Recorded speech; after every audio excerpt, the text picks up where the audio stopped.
captains are picked, but leaders are born.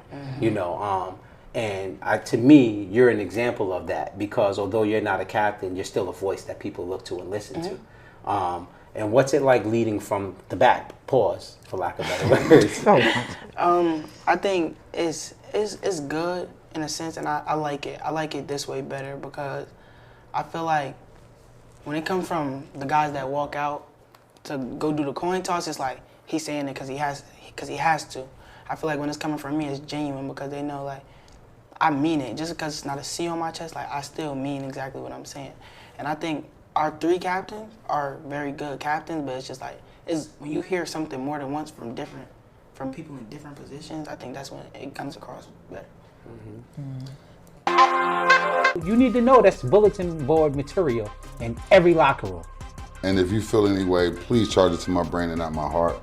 Of course, everyone wants that Notre Dame job. Everyone wants to be on NBC in prime time every week of guaranteed games. Even when you make decisions going into your high school or transferring from your high school, those are big decisions that will affect the rest of your life. So I knew, like with my longest run, it was time to ice the game. And I said to my quarterbacks coach, Coach Walsh, I told him, I'm about to ice the game right here. Like, let's get it over with.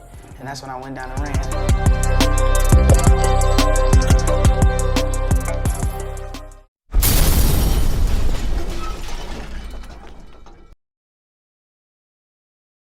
We back, another episode of Keep It a Buck after an exciting week. We doing something a little different today. Shout out to Nas, shout out to Justin, prior engagements. As y'all know, Nas is coaching 3 other teams on the youth level. He's out in Long Island right now. Best wishes to him on that. We got, Nate the Great up in here, keeping us company. We're going to see, what his thoughts is on some of these games, what his experiences has been. Tristal and Nas been, we was looking forward to having Nas here because those picks kind of, it hit and then didn't hit for others. And coincidentally, the 2 people it didn't hit for, they ain't here today, So we're going to kick it off with a recap of this week or whatever. What you got, Tris? So I called Nas just to get some of his publics and what he had going on. So he gave a report. He said Union City won over North East Side. And then he also said Central beat Hudson Catholic. Big. Did you have something to add to with the Union City over East Side game. East Side have been rolling. I was keeping my eye on them. But it was impressive. The kid from Union City, Mark Boyd, he carried the ball 8 times for 102 yards and 2 touchdowns in that game. I hope Eastside can bounce back with that. I'm trying to get more into, seeing what's going on that side, But, my time is stretched, so trying to raise kids and see all of the games I can see. I can't get as much from the publics as I like, so we depend on Nas, so keep it going. Absolutely. And Jaja had a 80-something pick six. Yard pick 6, so shout out to you, Jaja. Central versus Hudson Catholic. He said, shout out to Fareed Green. Central won. Yes. Yeah. I don't know why I was surprised, but I was kind of surprised. But Central, that's a good win for them. I know Lamar Knight starting his own program over there at Hudson. I expected Hudson to win that simply because you can kind of pick your players. Although Newark has that advantage as well. That's a big city. It's actually the biggest city in Jersey, right? I believe so. And that's a lot to choose from as well. So we got to take that in consideration.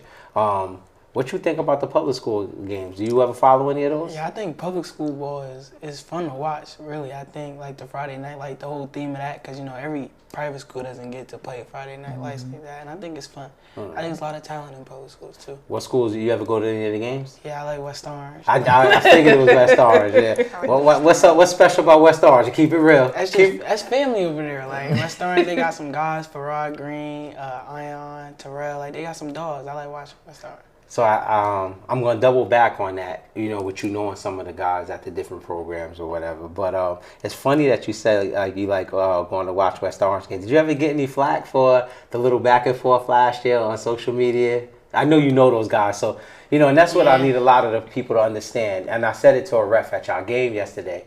When there was a lot of bickering, there was a lot of flags going on. I said, you got to understand these kids grew up together. A lot of them take the same transportation to school daily. So although there's a lot of bickering, they're not going to cross the line, right? So I look at the same thing like when you say West Orange. You know, they shoot the little jabs, you shoot your little jab at the coaches. Because you know a lot of those guys. Yeah, a lot of them. We talk about if we would have played them all the time. Like, it's always a topic. Oh, okay. I know what we would have did against Oh, okay. So I was just going to ask. So, what do you think would happen if you would play them? them. I think it'd be bad. I think we'll handle business. Okay. So moving right along to Shabazz. This is something that Nas been trying to set up all along. Shabazz won over Hoboken. I will get back to that. I'm going to loop that around for y'all. But shout out to Amari Gaines. Amari Gaines have had 3 interceptions in the last 3 games.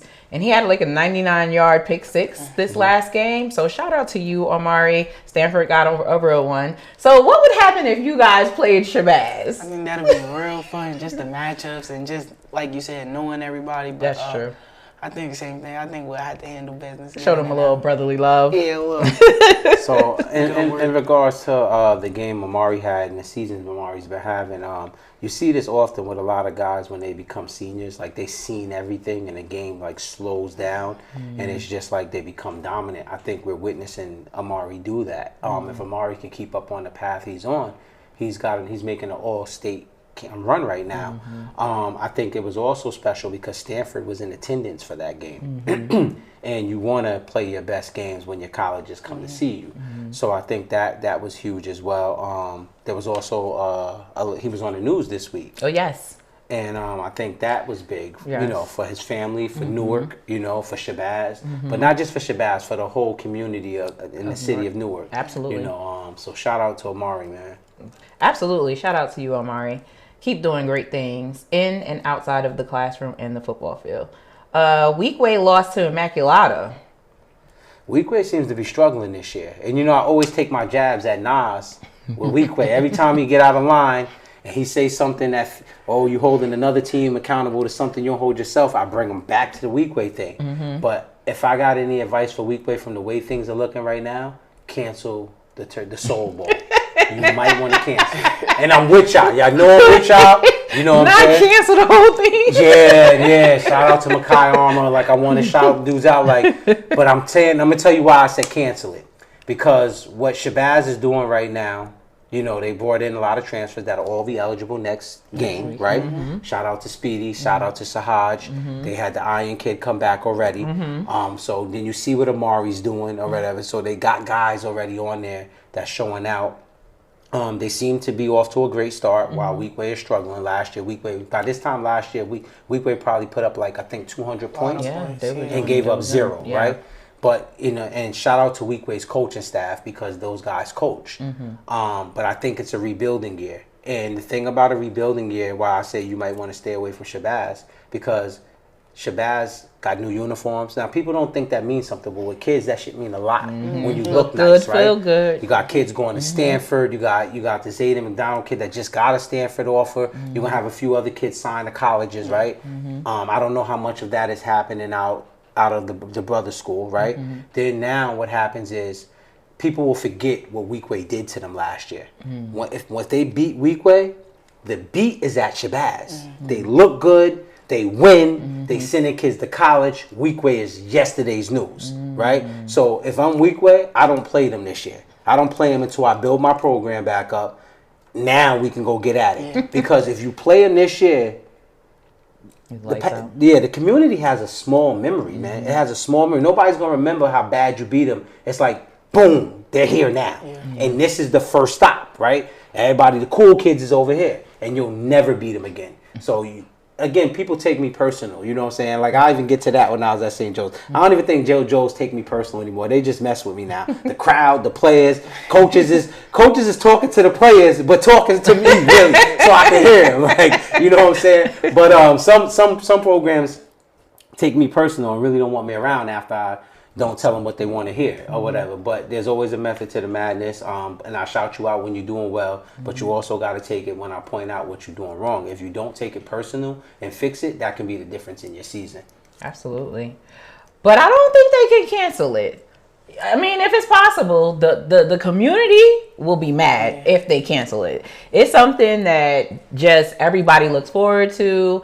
and all the kids go. Some of you guys were in attendance last year. You know, I don't think they can cancel. I think the community would be upset, but I don't know what it's going to do for Weekway. You might be on to something, but if they cancel it, don't let your pride be your guide. Because I don't think I'd rather the community they probably be be outside protesting like so.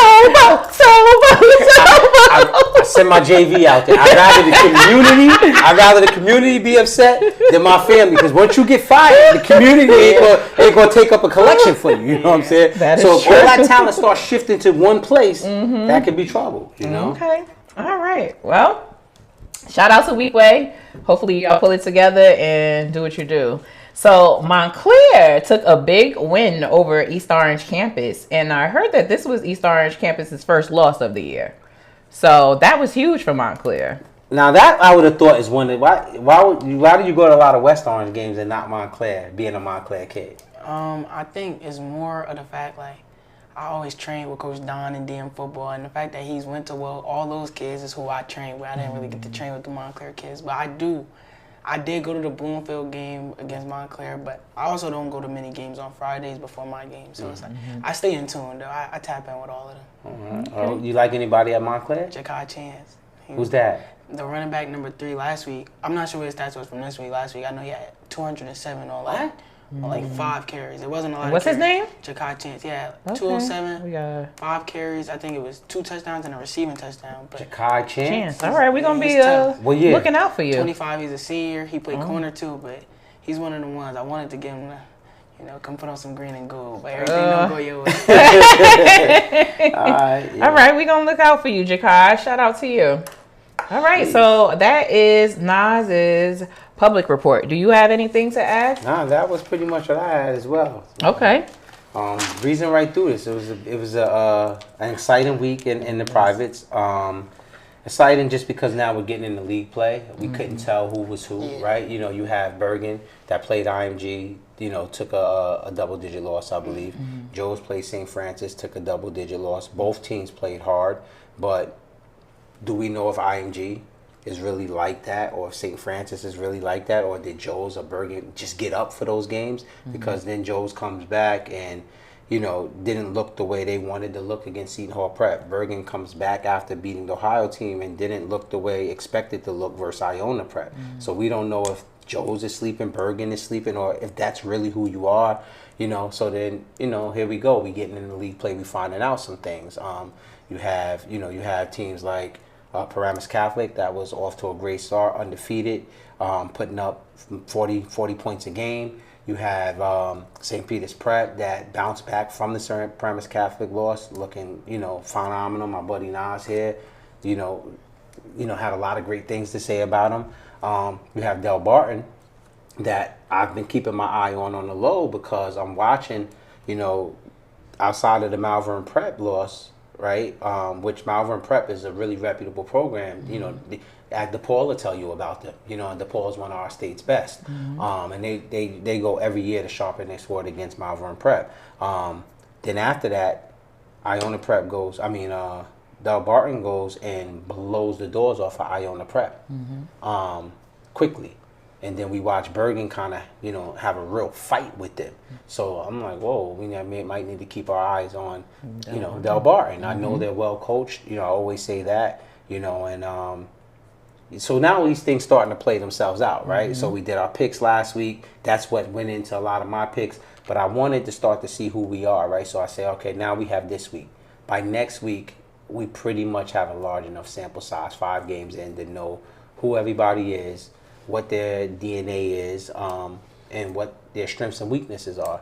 So I was looking forward to that. We had the game of the week, I'm going to say for last or whatever. But what's the first game you tuned into? DePaul versus Seton Hall Prep. Did you see that game? Did you watch I watched the first half. I didn't watch the second half. Why? Why only one half? I had to watch my film, getting ready for the next day. All right. What'd you see, though? Good answer.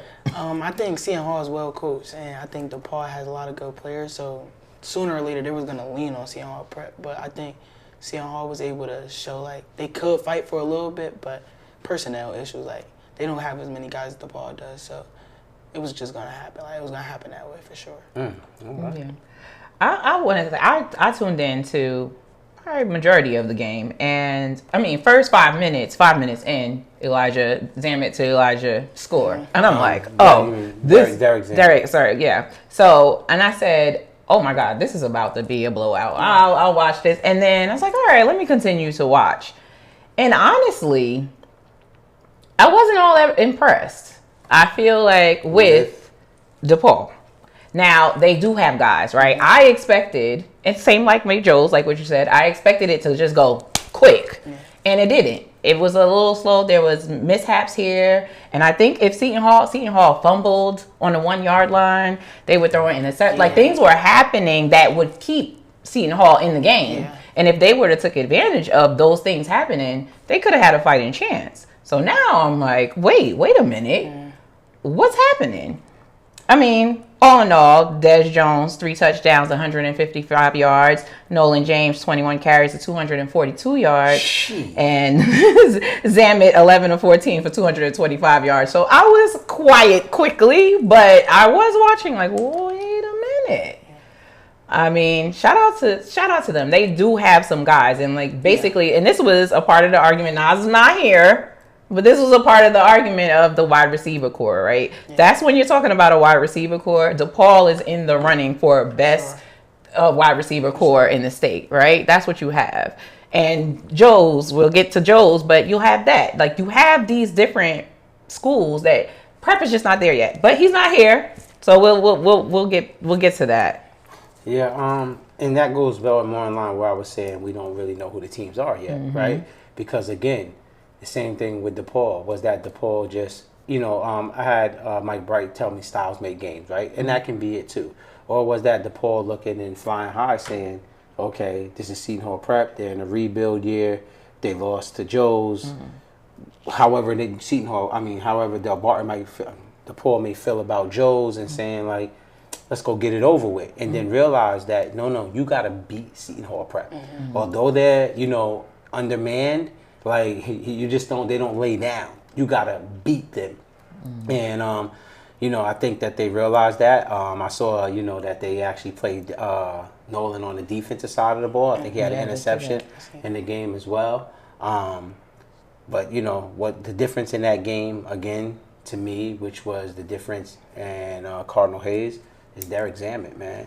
Like, when you got a really good quarterback, like, everything's okay, as we witnessed this week in another game. Like, when that OC can trust his quarterback to be an extension of him on the field, that's huge. Like, Caden Davis didn't play. Right. The backup came in and did a solid job.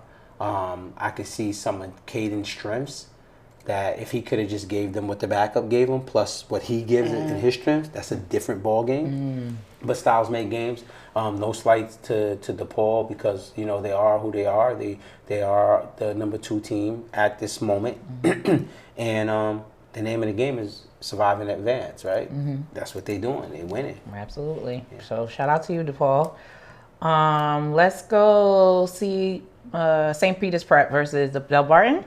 Yeah, so the crazy part about that is, I have my media pass and I'm using it for the Joes and PC game, but Del Barton and St. Peter's is going at the same time. So I'm watching that game. Wow, the whole Joes thing is really just getting up. So I missed Lamar Best run because I was tuned in, right? Because it was high octane. Like, you look at St. Peter's came out and went, they run, which was weird. I'm like, what's going on? Like, they running like this? And lured him to sleep and then went right up top. You know what I'm saying? Tyler Bell went up top, caught Andres Perez. But I believe it was Andres Perez. He had like was it 57? I think so. 51-yard touchdown. Okay. So I'm like, all right, quick, let me see how Del Barton bounces back from this.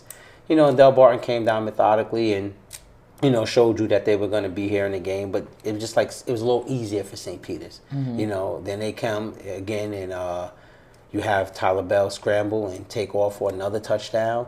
And it's just, but I could see that Del Barton was, managing to move the ball. So in my mind, I said, okay, this looks like it's going to be another Paramus Catholic, St. Peter's type of game. Offenses go crazy and defense is non-existent.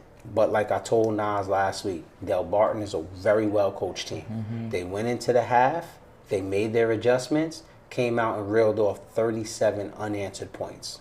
37 unanswered points. They had Brock Dandriff carry the ball 29 times for 212 yards and 2 TDs.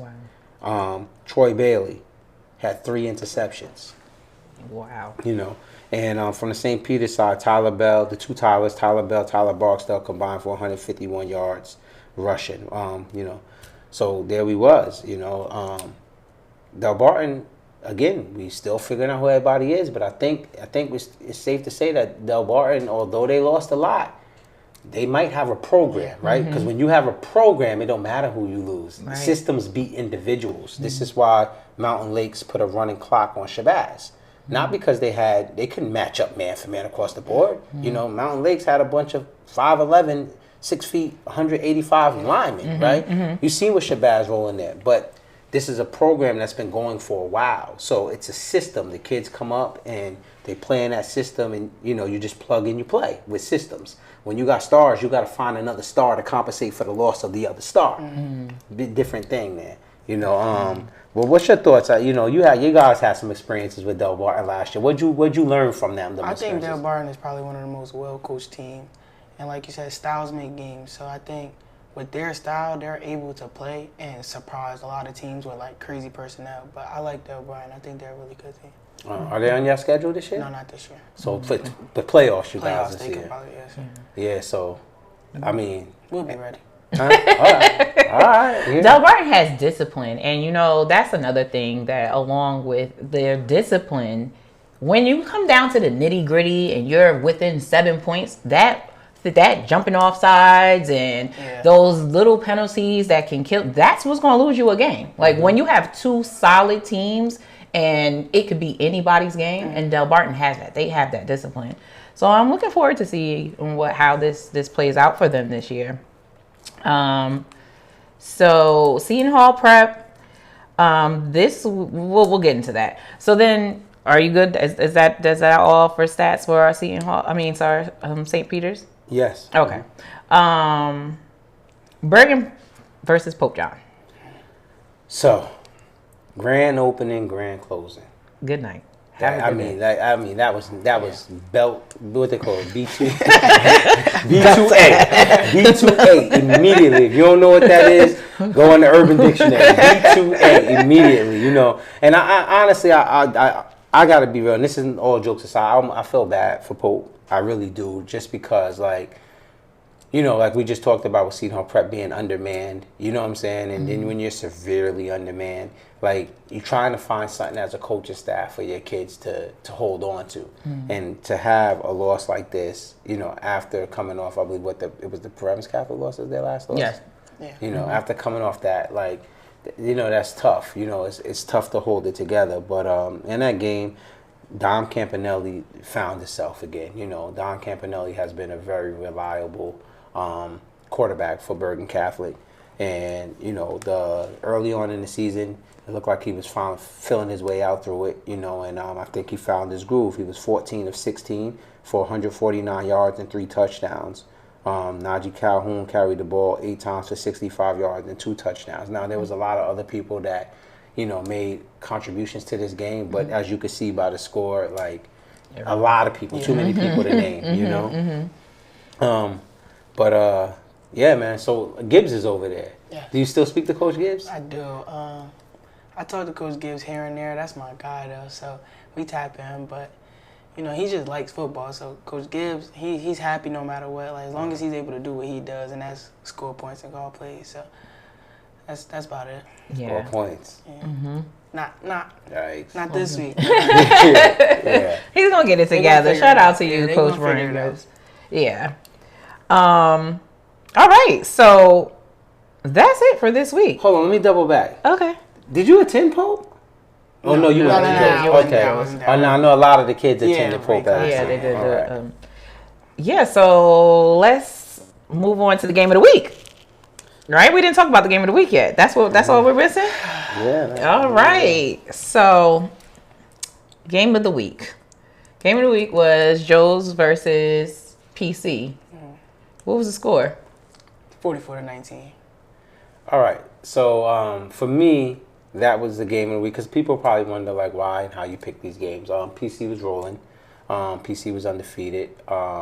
They have, arguably the best tailback in North Jersey or the state for that matter. I don't like to always say the state, but I haven't saw everyone because as you just put us on to a kid at Montclair that is the real deal. You just never know. There's always guys laying under the rock that don't get publicized the way some of these kids on the bigger stage get publicized. But out of the kids I've saw, he's arguably the best running back in the state. They obviously have, some really good linebacker, nice size linebacker play.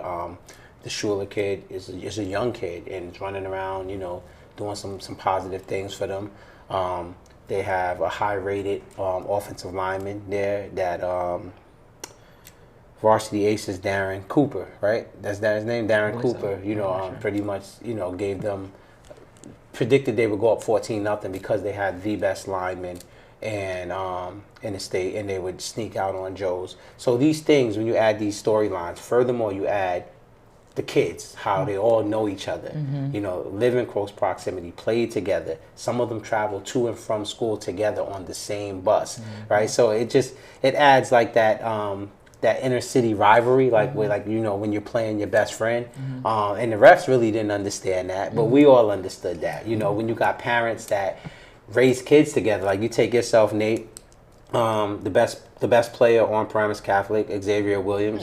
You guys go back to childhood karate, right? Yeah. You know what I'm saying? Yeah. Before Brick City football. Before football, yeah. So, your parents know his parents and vice versa. So these things make these games a little different. It kind of adds that Bosco Bergen feel where it's like, throw them records away because something kooky can happen just because I know you. Yeah. You know what I'm saying? You're rated a 4-star now, but you still ain't better than me, right? They're still at, I know you, you know I know you. Yeah. I don't care what the papers say about you. And that's the part where, like, a lot of these other media outlets don't know. Like, they don't know the difference between the best players and the highest rated players. Like, there's a big difference between being the best player and the highest rated players. Ratings is based on potential and what you can become. Best players is what's happening now. So when you look at these guys that's rated the highest players and don't really have stats and stuff like that, that's on what they're going to mature into. Once they get down the road, get into these college programs and get put on a weight program and different things like that. The best players, there's certain kids like a Mark Fasadi that went to Joe's, that went to Princeton, and was arguably the best player in New Jersey that year between him and Jabril Peppers. You get what I'm saying? But Jabril projected higher. You know what I'm saying? I'm not saying Jabril wasn't better than him, but I'm saying that this guy was never going to go where Jabril was going, and his name was in the same sentence. You get kids that's just really, really good high school players.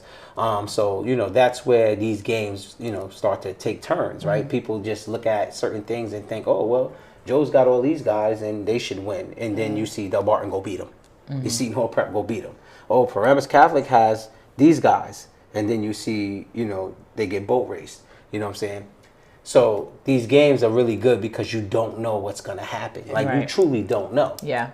So. Yeah, going into it. So I want to ask you, going into it, what were your thoughts? What were your feelings? I felt as though that it was overhyped. And I think I'm very good with telling the difference between, like, what looks good on Instagram and what happens in the game. And I think a lot of it was, like, very media-based. Like, we knew they were gonna come out and win the pregame, but like they had to play 4 quarters after pregame, and that's what goes on your record. Pregame doesn't. So we were just trying to prepare and play St. Joe's football rather than stooping down to a level like that. Okay. What is St. Joe's football? St. Joe's football is a hard mouth, smash mouth, physical team that, like you said, the names, the rating, we don't talk about that inside our school, and we got guys that go wherever they want, but it's more of like, we want to show like how authentic we really are. Like, we play football, like we really do it day in and day out. And I think like this game specifically, like games like this was won in August. I think we've been working harder than anybody in the state. So it showed. Like August, we was there at 6 a.m. every day, and that showed on the field for sure in the 4th and 3rd quarter. Absolutely. I will say I agree with that. You did see where conditioning made a very big difference. Now, to PC, they do have guys that play both ways. But you can see around the end of the second quarter where you can see the breathing literally, and Joes are just going. And again, they have guys that play both ways, but the conditioning showed. And I think that's another big difference. You add that, you add the discipline. Like, these are the little things. Take the words that we're saying, right? Discipline, conditioning. These are the things that make a difference in some games. And I did think that was one of them. So I did want to say that I heard that I was Big Joe's on last show, right? Yeah, I heard that too. So I just wanted to say that I wasn't, it's not about being Big Joe's, right? I was speaking big facts. And there was something that I said, and that was, you have to be able to maintain a quarterback that can pass and can run. That was just one portion of what I said. Contain. Right. So how do you do that? What do you do? Did it get done? Lamar Best, before the game, let's start here, came over to the fence. I seen him, I asked him, how you doing? And he said, they're going to have to see me. I said, okay. Now, I didn't know what that meant. You know, I just knew they came to play. He plays at Joe's, and they came to his home. And while I'm in the stands, first one goes. Under center, play action, pass. Best rolls to his left. There's nothing there. But the Paramus Catholic defense can't wrap him up. Best somehow stays upright, and in a flash, he's gone! Is that Lamar Best or Lamar Jackson? Best, 45 yards to the crib! And I was just like, oh, okay. This is what he meant by they gotta come see me. But again, I'm like, all right, no problem. Second touchdown. Best does the rest. He zips in from 2 yards out. The Green Knights build up a 6. I'm like, oh, okay. No, again, still, it wasn't, it was like, all right, the opportunity presented itself and he took it. Then, I'm going to just say 5 rushing TDs and 1 pass and 2 Brady Schultz, which is one of the guys that we mentioned last week as a part of that wide receiver core. I don't know. What is it like playing with Lamar? It definitely keeps defenses honest because not only do we have a great running back that they will see about sooner or later, we have a quarterback that can run the ball as well. So I think it definitely keeps defenses on their toes, like all game. I don't think a lot of defenses knew that, because I didn't, I've heard it, but I didn't see. Like, I didn't grow up. I didn't watch Lamar play growing up. Mm-hmm. So everything I'm seeing, I'm just seeing this year for the first time. And it seems like it's like rolling out a new plan, right? It's like the coaches is releasing a little more data on him every game, So I noticed that Paramus Catholic had a guy on you and then a guy over that guy, right? Mm-hmm. And they looked like they took away everything deep and pretty much begged y'all, let me see you run the ball on us. Yep. Because I guess they hadn't saw that. And this kid, Lamar West, what did he do? 6 carries for 100 yards. Mm-hmm. So we're going to get into like my experience there. And it's like I come up and I'm walking onto the field. There's I don't know what, the night pit. Mm-hmm. The guy has like a megaphone. Mm-hmm. Yo, keep it a buck. We can tackle. You're going to see that he can tackle. You know what I'm saying? So, I'm trying to ignore him. Then we go and the game gets kicked off. And as the game kicked off, Joe's gets ball first. They come right down. Jovan Williams, quick pass. It looks like they're marching down the field. Drive stalls. Paramus gets the ball. They're doing what they're doing, stalled out. Joe's gets it back and 7-0. And as it's 7-0, I'm trying to walk down sideline to get different angles so I can shoot videos and different things like that. I hear Mr. Bailey here saying, let's not make this more than it is. It's just a game. It pretty much like the media is making this more than what it is. We stay focused. We got to do what we got to do. Then I hear so the defense at this point, I had said they wasn't going to be able to tackle Xavier Williams. They made sure I understood that they were going to be able to tackle Xavier Williams. I'm like, bro, listen, it's only first quarter. Like, chill out. Then I found myself saying, it's only second quarter. And then, they kept coming back. The guy with the megaphone, is it good enough now? I'm like, bro, it's only third quarter. But I'm looking up, it's like 30-6. And I'm like, all right, it's probably over. But, you know what I'm saying? Like, again, I wasn't trying to put the team down. I was just saying what I saw that particular game, right? So now I saw Joe's do a great job tackling. But I saw you one bad game tackling, one really good game tackling. Still don't know who you are. But it's not that, shout out to Vin Ferreira. I see he was on Jersey Zone. And he made sure guys that said we couldn't tackle, just a shot at me. I apologize. We'll see what happens next week. Week after that. Or the week after that. Because here's the thing. I only got to be right once. Y'all got to be right for 12 games. So you want to talk, you got to stand on something. Also, what I thought was interesting is, so we talk about discipline, and I want to say that Joe's was struggling with discipline too. Like there was a lot of penalties on Joe's. Personal fouls, different things that come with, the crap talking, and different things where it's like, these are going to hurt you in the game when it comes down to it, like a very closely contested game. When, you push a guy, when you're fourth down, and you're getting them off the field, and you just push them for no reason. Now they got a new set of downs. Like, you can't be doing that. That's not a smart thing to do. But I'm sitting there when they're doing these things, and the ball's being backed up, and the kicker is like glowing with glee. Yeah. I'm like, you acting like you happy, like y'all look a mess, and he's like, nah, it's my time. It's my time. So he comes in and he's kicking 30 and 40-yard extra points. Right. Right. So shout out to him. Sal Salafi is his name? Yeah, so he's like, they can wild out all they want. I got him. I'm trying to go to college on this leg. Wait, so that's exactly what was said in the crowd. I just want you to know that, right? They called the personal foul or whatever, on sportsmanlike shit, whatever, right? Okay. Mind you, other things were going on throughout the game, but okay, fine. And they back him up, and you hear in the crowd like, scholarship time, literally, like, here's where he gets some film, right? He doesn't get to go and kick from there. So not that we want you guys to do that, but that's what was being said. Like, they weren't upset either. I guess, again, this was one of the things that the hype, everybody's emotions were involved in this game. And so it was a great atmosphere to very emotional game. Okay, so here's the crazy thing. I know you were a focal point, right? And you brought a lot of that on yourself, if we're being honest. Do you do that intentionally?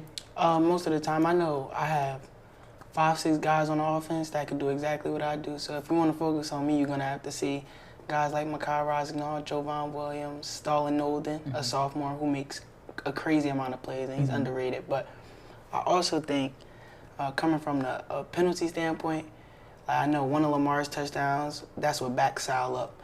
And for the penalty specifically, I know we all have each other's back. Like, I feel like every team says like they're a brotherhood and a family, but I think at St. Joe's, like, it's a different type of brotherhood. Like, we go through things that other teams don't really have to go through together. And I think they had ripped Lamar's helmet off one play, or tried to rip Lamar's helmet off. And when me and Makai seen that, we know we're up 30-6 and can't afford penalties, but we got Lamar's back, so whatever gonna come with it, we're willing to take. And also, with Sal coming out and having to kick that far, everybody's held accountable from top down. Like, our quarterback is held accountable the same way our kicker's held accountable, and the backup left tackle. So we knew Sal was gonna be ready either way. Like, that's the difference between us and other teams to me.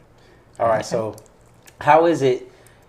Your morning commute is you jump on a bus that takes you to Paramus Catholic, to which another bus comes to get you from Paramus Catholic to bring you to St. Joe's. And you're on the bus with other football players from Paramus Catholic. Are you by yourself as a Joe's player with them? It's me, Stalin Nolden, and Nassim Brown. It's just us three. All right. And Darius Denmark. And all right, so let's go with the dynamics of that. Like, so this week, right? PC is going to take on DePaul, right? Do y'all get on the bus now that y'all done with him and be like, yo, you know what I'm saying, handle y'all business? Or how does that go? Like, is there some relationship there, being that y'all take the same bus?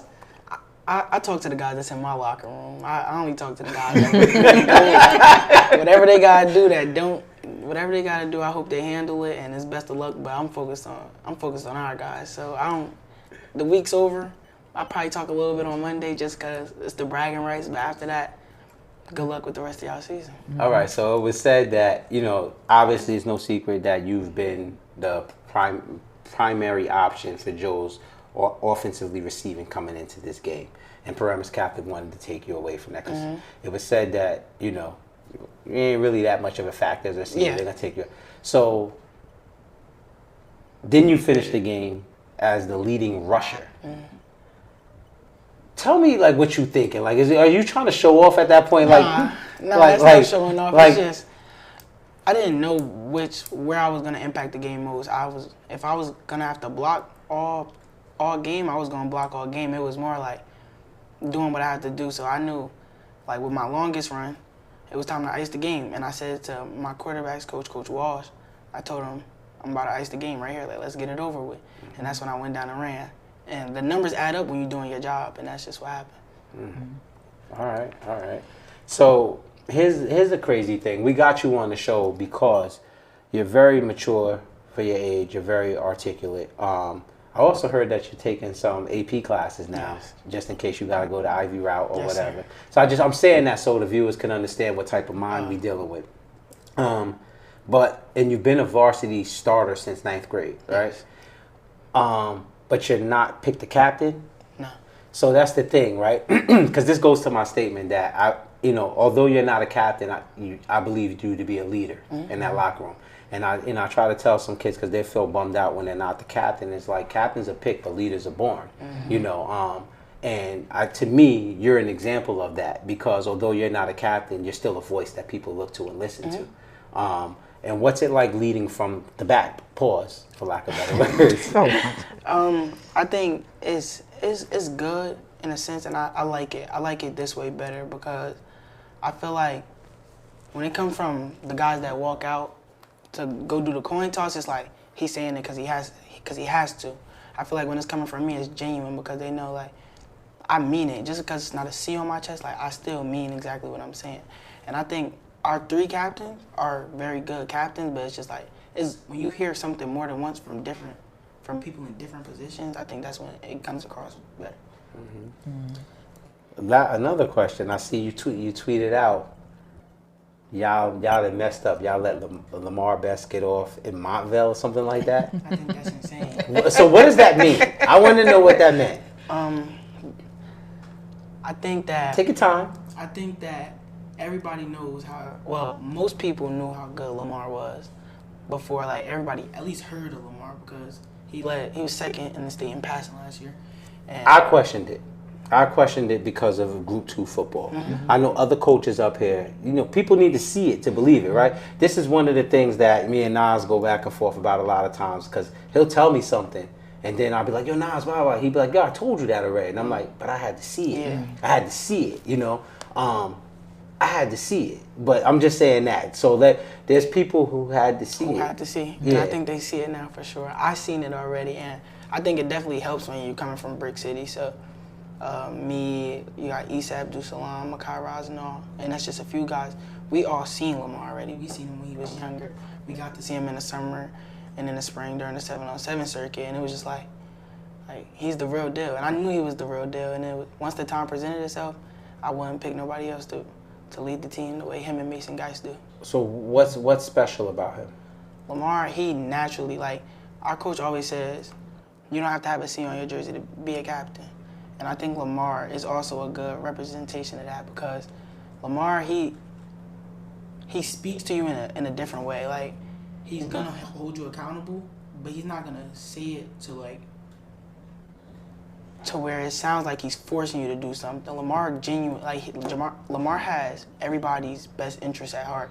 So, like, he's going out there playing for the team, literally. Lamar, he didn't know about his stats. Like, he was smiling when he heard his stats, but at halftime, Lamar was still trying to blow the doors on. Like, that's all he was worried about. And that's, to me, like, that's the perfect quarterback because sometimes the numbers don't really represent what happened in the game, but that's all he cares about. He wants to win.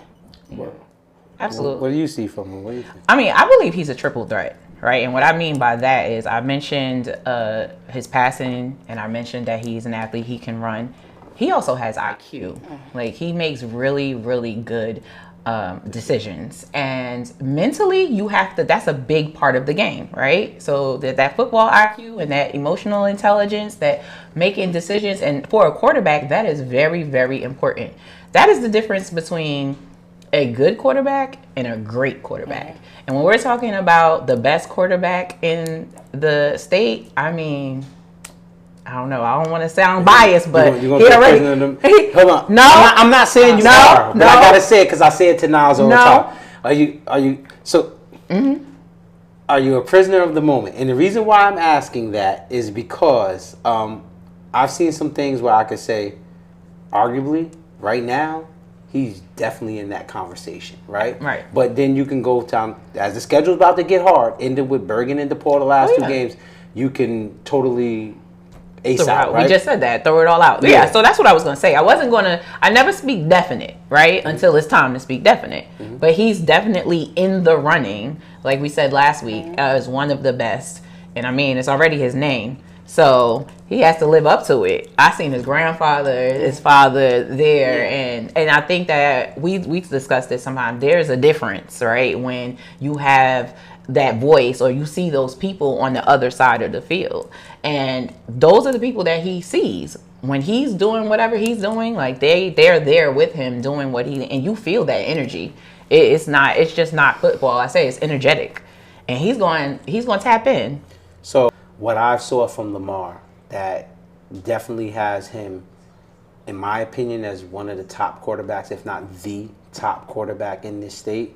Like you said, his football IQ, his emotional intelligence, but he has all the answers. Like I listened when he comes off the field and his coach Gary Nova runs over to him, and then they're throwing things back and forth, and Lamar is explaining.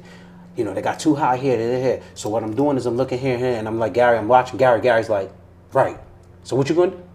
All right. And the relationship is beautiful, and I'm bugging out. This is why I'm really bugging, because he's got a month and a half at the school, if that. So I'm looking and I'm like, So I call our partner Ahmed Thomas, and Ahmed breaks it down to me. All he does is go over film with his father. He understands that game. And when your OC can trust you like that, and I see it with Derek Zammit at DePaul as well, obviously with Vito and Dom, because that's fine. But, when you got kids that really, really understand why they're doing what they're doing. So, like, if y'all remember, I would complain last year all the time and beg. I would say, Grusa is one of the most athletic kids in the state, and he's got a big arm. Instead of running to buy more time, running laterally towards the sideline, buy more time for your receivers on a 3rd and long when the first down marker is in front of you and no one can beat you to it. Extend the drive, get the first down, and then you can go back to making sure you find your receivers. I'm not going to say rarely. Thus far, I haven't seen Lamar do something where I'm like, why would you do that? You should have done this. He always does what he should have done in that situation. And to me, when you're a dual threat, usually, they say blind men see better, right? So if you run really fast, you don't process as quick, right? Because you had your legs to bail you out all your life, right? And when you process really fast, like a Peyton or a Tom, you don't run as fast, right? To see somebody that has equal amount of both. I'm not acting like he's Michael Vick, you know what I'm saying? But he's damn sure not Peyton Manning, you know what I'm saying, in regards to athleticism. He has the equal of both. He's like equally as cerebral as he is athletic. That's a beauty to have for an OC. That's a beauty to have for an OC. Yeah. And so far, he has no turnovers.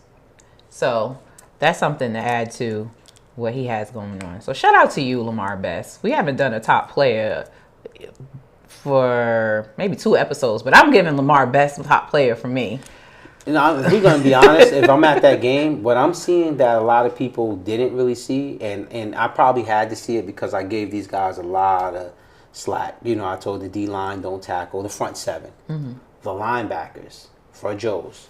Number 28, I don't know who he is. AJ Ravella. It was very clear that his assignment was Xavier Williams. He was wearing Xavier Williams. Like everywhere, like everywhere. Like I watched Xavier get tired one time and they went to sub him out and the kid almost ran with him to PC sideline. You know what I'm saying? I'm like, whoa, this kid came to ball out. And they was contact, wrap, tackle, you know. So as much as quick as I will knock you for, you know, lack of production, I'm on here and I'm going to give it to you when you show me wrong, when you prove me wrong. And that front seven, you know, y'all proved me wrong. I think another part of the game, I didn't want to forget this kid. Nakai Martin from Paramus Catholic. Yeah. He is a baller. Yes. He is a baller. I didn't know your name. I heard of your name. I watched a lot of y'all games, obviously, but I got to watch you closely, and you were very impressive. He was very impressive yesterday. Absolutely. You know, and I definitely didn't want to forget him. Absolutely. I have a quote from Nas. Nas wanted to let Jules know that he apologized. I'm going to make him come up here and say it again. No, but he did say he had to see it with his own eyes. So he did say that too. We always say, you know, when we say something and it's not right, then we gotta come up here and apologize. So Nas did. He's not here, but we'll make sure he does it next week also. So does that? Yeah, no, we appreciate it. Okay. Tell him we said thank you. So let's dive in. What was the mind state this week coming into this game, you know, for you guys? It was more like not playing their game. We were going to play our game. Like, they were coming to our field, so we wouldn't do what they did. And I think, like, the mindset was just, like, let's handle business. Like, we're playing against a good football team with good football players, but I feel like the game is always won in the summer, and whoever goes the hardest. So I think it was no matchup from the beginning. I think it showed that we worked harder, and we definitely did. Mm-hmm. Okay, so wrapping up, you know, that game, what's the feeling after the game? Is it just business as usual? Because Xavier, he's a great running back. Like, he plays well. He's done some amazing things, but he hasn't seen a defense like us. You got guys everywhere. And, like, it was one play where he did break a tackle, then he hurdled the next guy and couldn't go anywhere after that because we had 11 guys swarming to the ball, and that's all like a discipline thing. That's a mindset thing. We want to win, so that's why our whole 11 is going to be there, and we're not going to let one person take over 11. Like, You need more people. That's what it sounds like. But no, that's also the thing that they said to me after last week's show, which is never mind. I won't quote it. But they that was to you. I believe you probably heard it by now, but they wanted to let you know, like, they have practiced against other guys that have a nice stature, and they've been doing this. You know, I'll say it. Well, I mean, so again, you give me prison in the moment, and sometimes we forget when I'm on the air, right? Like I forgot. Like, if we're talking about KJ, he was at Seton Hall Prep, and he was tackling Yasin Willis, so he's seen big guys before. Then I didn't take into consideration that Issa and all of these guys that's there now, they all started last year. Thank you that we're having this point. Sophomore, Johnny Gillette also played a hell of a game for St. Joe's. Yes. He's a kid that I don't know why he doesn't get talked about, because he has like 10 offers from Tennessee to Rutgers to he's got a good amount of offers. He's been starting since his freshman year. He played a hell of a game. But with that said, those guys threw it in my face like, you know, we had to practice against Train last year, right? And people in Power 4 division are struggling to tackle him, you know, so it's not a scared thing, you know, and I thought they would be scared of him. I did. So, you know, I own that. Okay, so I didn't have to. Y'all cleared that up. We've seen bigger monsters. Oh, okay.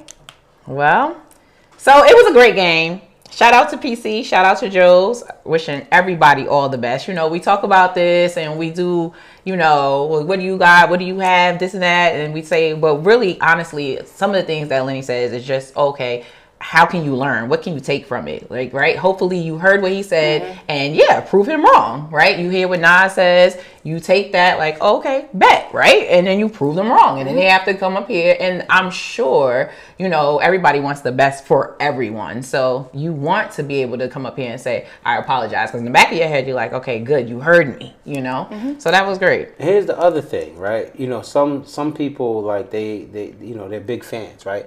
I was talking to, you know, a trusted confidant in Sean Pena at Bergen. And we was just talking, and he was, you know, telling me his opinion on certain things or whatever. And he's a guy that I really rely on for like real truth. Him, Jason Bargos over there at Bergen. Like I got different guys at different schools that if I got a call and they'll give it to me like it is. And sometimes we agree, sometimes we disagree. And I had to tell him, I'm like, yo, Sean, if I say the things that make your program look good, everybody love me from there that week. But there's a 50% that hate me. Because the other side of good for Bergen is bad for the team they're about to see or just got beat. Right. If I say something bad about Joe's, the team that did it to him, love me for it. Joe's ain't really feeling me, right? But here's the thing, like, if everybody listens to what I say, I'm never just, oh, you suck. I'm telling you what your problem is. And if you listen to that, take that personal, it probably can extend your lifespan in the playoffs. Personally, I feel y'all was hard-headed last year. Every week, I'm giving y'all the blueprint. I'm telling y'all the blueprint. Like, this is why y'all not going to win. And instead of looking at me and listening like, let me look at the film. Oh, wow. It is there. It is there. It is there. And fixing it, if you choose to just, throw a temper tantrum and not fix it, then, grand opening, grand closing. Seton Hall Prep, put them to bed. You know what I'm saying? You listened to what I said, and y'all took it personal, and y'all addressed that. So y'all didn't have to really deal with the Xavier Williams 300-yard show. And I would invite more programs to not take it personal, right? Because at times, I had to take up for St. Peter's last year when, the 1-9 campaign was going on. And, I'll be loved for that. And then at times when I got to say, like, this is the issue and this is why, you're a bad football team, now the parents don't mess with me no more. They don't like me. Instead of listening and like, well, let's look into that and try to fix that. Let's shut him up. Because if you shut me up, you win. Yeah. So start inviting me to keep it real with you. You know what I'm saying? The name of the show, keep it a buck. Keep it a buck. A brutal truth is better than a passive lie, man. So. All right. Well, that was a great game of the week. That was a great week. Build up game of everything was amazing about it. Now moving on to next week. Y'all good with that? All right. So we're going to start with DePaul and Paramus Catholic since we're on Paramus Catholic. We're going to go through some picks. You want to do some picks with us, Nate? Yeah, I'll hop in. All right. When you hop in, you got to say why, though. You can't just say this. And you got to say why, All right. Okay, and I do have Nas's picks. I don't know why, but he gave me his picks, and I quoted some of the things he did say. I got Justin's, too. Oh, okay, great. All right, so let's start with DePaul and Paramus Catholic. DePaul, I believe that PC is going to... Where is that at? Do we know where that's at? PC, I believe. Okay, so that's home game. That might even be like homecoming night or senior night. So I expect Xavier to bounce back. I truly do expect him to bounce back. And I just think that Nolan James is going to be a real problem for PC, right? And then the other problem with that is, Derek Zammit, right? Because you got to respect those receivers. And now he becomes a running option. But I also think that Russo is going to dial it up as well. And it's going to be, like I said, night game under the light PC. No, I've been to a lot of different venues. No venue is more electric than theirs when, when they committed to that. So I think also that they know at this point that this game matters a lot because they're trying to define that we're back. But with that said, I think DePaul beats them. And that's where I'm gonna go with that. I think it's a two-score game, maybe three. And again, styles make games, right? So 2 or 3 scores doesn't mean that Joe's is better than the ball or whatever. It just simply means that the styles, right? And a lot of times, if a team is very passionate and motivated by it, and they got a healthy dose of fear, like I think that PC is gonna fear what DePaul can do. And the trajectory that puts them on at that point. Now, because right now you're 2-1, that will be the beginning of 2-2 with Bergen coming behind it. So I expect that's the only reason why I think it could be a harder fought game. But I could also see DePaul just breaking their spirit. So it can go either way. But whatever way it goes, DePaul wins. I'm taking DePaul. I feel about DePaul almost the same way I feel about Joe's, and that's like it's so many options, right? Zammit is out here doing his thing. Dez, Elijah, like I said last week, you have Rara. Do you know Rara's real name? Raheem. Okay. And then on the even on the defense, you got Marquette Dorsey, you had Sean Stewart, you had Marlon Bright, right? Like, so when you go back to the linemen, I was just gonna say, like, so. Shout out to DePaul with the O-line, right? Because Nolan's running crazy. Yeah. And we don't acknowledge the O-line. Those guys up front is moving furniture for them. And again, it's a thankless job. I had a parent, reach out to me and say, hey, don't forget the lineman. And I'm like, yo, listen, you do know the left tackle is the highest. They're the highest paid person on the field, but we barely ever know their name. It's just a thankless job. That's up to your teammates to make sure that everybody knows and appreciates you when it's time for media day. But definitely they out there putting in that work. Yeah, absolutely. And so because of that, I just feel like I have to go DePaul. Like, it's just too much, right? You have to pick your poison. Yeah. And even though PC may come back with a vengeance because, this week, they're going to take this week and say, okay, what do we do? How can we improve? How can we do this? They kind of had, I don't want to say practice, but honestly, they can look at the film and really break down, like, okay, we did this work. What can we do here? How can we do this? And then see where it goes. So what they did against Joe's that I don't think they could do against DePaul is they pretty much was willing to die if Joe's can run the ball on them. Mm-hmm. Nolan ended them last year. Mm-hmm. So that's the difference, right? If Joe's had a healthy John Forster, to kind of make you play honest, then that would release those vertical routes. Mm-hmm. There was really no vertical game for Joe's yesterday, and that's where DePaul has really hurt you, is because the vertical game is still there. And if you don't want to really respect that, if you want to try to take that away, then we end up with that stat line you gave for Nolan for last week. So, God bless, and then a lot like Lamar, Zammit is showing he can move with his feet too. So, God bless. Yeah. So Nas's pick said DePaul big. Ooh. That's what he said. So, what did Justin say? Justin said DePaul. Mm-hmm. So basically we went over it, and Justin just said he's going with all of the favorites this week. Mm-hmm. Yeah. Safe bet. Right. How about you, Nate? So if I get it wrong, I don't have to come up in a podcast. No, you don't have to. I think DePaul wins this one. I do think Bergen Catholic plays really well this weekend, though. I think Xavier does bounce back, and I think the quarterback bounces back as well. I think the quarterback will play well because I think he's having a better year than he had last year. But DePaul does have a lot of options, and that O-line is really good. So I think I say DePaul leans on them. Okay. All right. Let's go Del Barton versus Seton Hall Prep. I'm going Del Barton, and the only reason why I'm going Del Barton is because I don't know what's up with Caden Davis right now. Mm-hmm. He was in street clothes. And again, they just had a dogfight with Seton Hall Prep.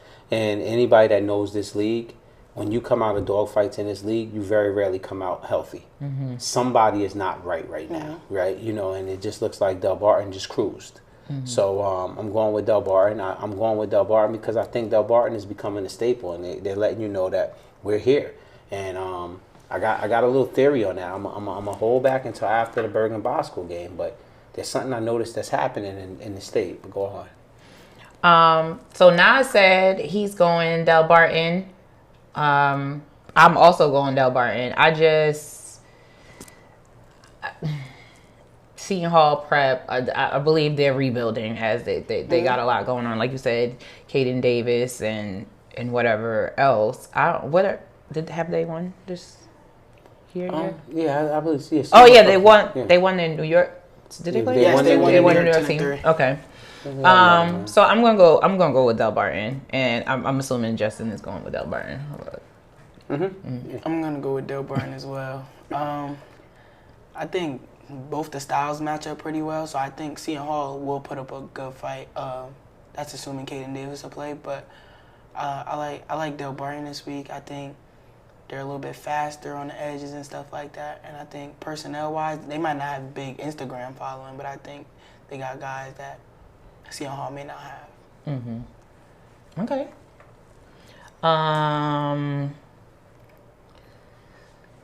Which way y'all want to go? Y'all want to go 2-2. Okay. Yeah. All right. So Union. Seton Hall be Union. Oh, okay. Let's go, Joe's Prep. We'll leave Bosco Bergen to the end because that's big rival. That's right, the game right. Yeah, so that's game of the week. So Joe's Prep. Joe's is at home, right? Yes. Mm-hmm. Joe's. I feel like Joe's feels threatened, right? Because the community, again, a lot like the Paramus Catholic community. A lot of the kids grew up together, played on the same team. Parents hang out and everything. And Joe's got some guys. Your son Makai Rosignol, Javon Williams, Jameer Joseph. A few guys. Issa Salam, right? Liam Stagg. That these guys are moving on, and they feel like they've paid their dues, and Prep has a real young moxie group coming up right now, right, with some really talented sophomores, and Hunter Reynolds is very talented junior, Tyler Bell very talented or whatever, and like Nas presented, Nas didn't pull that argument up himself. That's a whisper that they got the best wide receiver corps. So that's a challenge to a senior DB. That's a challenge to some younger guys that feel like, well, we out here too. So, and if I'm not mistaken, it's Joe's homecoming week, right? And they're at home. So I think that, Joe's will be locked in, a lot like DePaul with Paramus Catholic, knowing that they're dangerous. If you let them hang around, you could have a problem that you can't shake. So I'm going with Joe's. I'm going with Joe's. Along with everything that you said. This game is for Rocco, the memorial for Rocco, and so I believe that this is going to be more personal. This is every game that they play. I know that they play with the thoughts of Rocco. Definitely. And so, but this one specifically is dedicated to his memorial, and I just think that that's going to take the edge off of anything that could have happened is going to have Joe's on a different mindset. So I'm going Joe's. Nas went Joe's big. I want to make sure I say that because that's what he said. So. Now it's flopped like a river fish, like a river fish. I just wanted to say that's what he said, not me. That's why I said it that way. I wrote it down. That is what he said. Is it even fair to ask you? I'm going to ask you so you can say it out loud. Well, let's ask him in another way. Okay. What is it that you really respect that you see going on over at St. Peter's? I think St. Peter's Prep has a really creative offense. I think their offense is really creative, and I think the quarterback is a big help. But same thing as last week. I think they haven't got to see a defense like our defense. Like Paramus Catholic had X who ran wild, but he wasn't able. He didn't see a personnel like we had, and I think it's the same situation now. Like we don't have a weak link in the secondary at all. We don't have anybody that you can mismatch with. So I'm gonna go us. Yeah, and I mean this might be. No, last week, right? We talked of Nas. I really wanted Nas to be here for this specific one because this is what we talked about that wide receiver core, right? You have the DBs. You have Jameer Joseph. He's also a senior. I don't think you named him.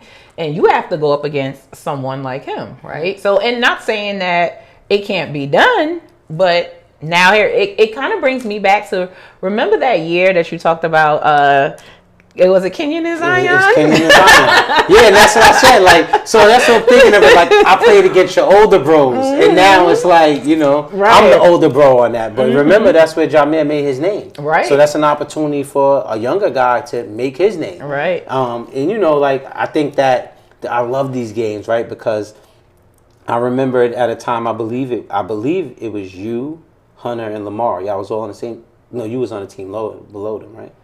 Me and Hunter were on the team lower. Yeah, you and Hunter. Yeah, and I think that's beautiful when you get to see that. And you played with him, so you know him. Ryan was on the team. What's his mind state like? What you know what he's coming. I know Hunter. I know Hunter's a great player, and I know Josh. So it's like what? Tell us what you know Hunter thinking though. I mean, I know Hunter. Hunter wants to get his for sure. Like I know Hunter is a player that he loves the big plays. Hunter loves big plays, and he's a good route runner. He has good hands. He's reliable. So I just think it'll be a good matchup. But I know Jameer's on a tour right now. Like he's not going for anything less than what he wants. So But it'll be a good matchup. I like they got a few receivers. I like Andre. What's the kid last name? I'm sorry, guys. Andre Perez. They got him. You know, they got the two. They got a young the twin. Monroe. Huh?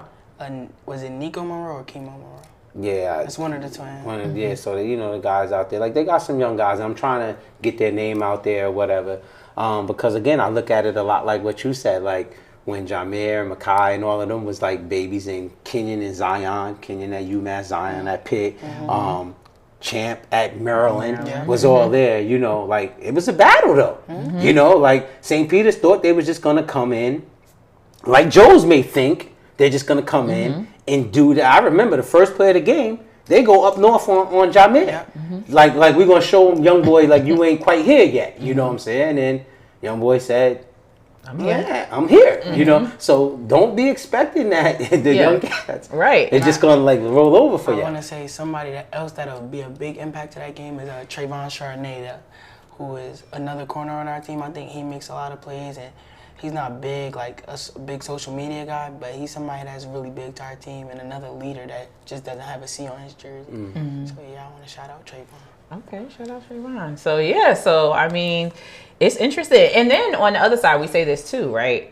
This is the time that you do what you got to do, right? If you can do it, and that's what happened. I want to say also with Jameer when he was younger, right? You take the opportunity and you go do what you want or how you want to do it up against somebody that's older, that's more accomplished right now, right? Because he's just played longer than you have, and then see and make your move.